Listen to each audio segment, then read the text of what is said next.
അഹങ്കാരത്തോടെ സംസാരിച്ച് പാപം ചെയ്യരുത്. എപ്പോഴും ഓർത്തോണം, ഏത് മേഖലയിലാണോ നമ്മൾ അഹങ്കരിച്ചത് ആ മേഖലയിൽ നമുക്ക് തകർച്ച ഉണ്ടാവും. എഴുതി വെച്ചോ, ഒരു സംശയമില്ല. അത് ഡാനിയേലച്ചനാണേലും നിങ്ങളാണേലും. മക്കളെ ഓർത്താണ് അഹങ്കരിക്കുന്നതെന്ന് വെച്ചോ, മക്കളെ കൊണ്ട് പ്രയാസപ്പെടേണ്ടി വരും. അഭിമാനം, വലിയ കുടുംബക്കാരാണെന്ന് പറഞ്ഞാണ് അഹങ്കരിക്കുന്നത്. അപമാനം ക്ഷണക്കത്ത് അടിച്ച് വിളിക്കാതെ വരും. നമ്മൾ ദൈവത്തെ വിളിച്ച് പരിശീലിക്കണം. ഹൃദയം നൊന്ത് ദൈവത്തെ വിളിക്കുമ്പോൾ അവിടെ കർത്താവ് ഇറങ്ങി വന്ന് ദൈവം നമ്മൾ കണ്ടിട്ടില്ലാത്ത വഴികൾ ദൈവം തുറന്നു തരും. ദൈവത്തെ വിളിച്ചോണം, ദൈവത്തെ മറക്കരുത്. കുടുംബങ്ങളിൽ നിന്നെല്ലാം പ്രാർത്ഥന ഉയരണം.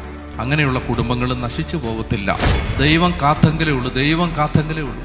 ഏത് സമയത്ത് എന്ത് സംഭവിക്കാം ആർക്കും. അതുപോലത്തെ ഒരു നാടായിട്ട് ഇത് മാറി. നിങ്ങൾ കാണാത്ത ഒരു ലോകമുണ്ട് സ്കൂളിലൊക്കെ. ചെറിയ കുഞ്ഞുങ്ങൾ പോലും നിങ്ങൾക്ക് അത് അറിഞ്ഞൂടാ. അതിൻ്റെ ഗൗരവത്തിൽ നിങ്ങൾ അറിഞ്ഞിട്ടുണ്ടോ? 4ലും 5ലും 6ലും പഠിക്കുന്ന കുട്ടികൾ ഡ്രഗ് ഉപയോഗിക്കുന്നുണ്ട്. ചിന്തിക്കാൻ പറ്റും. ഞാൻ പറയുന്നത് മനുഷ്യർക്ക്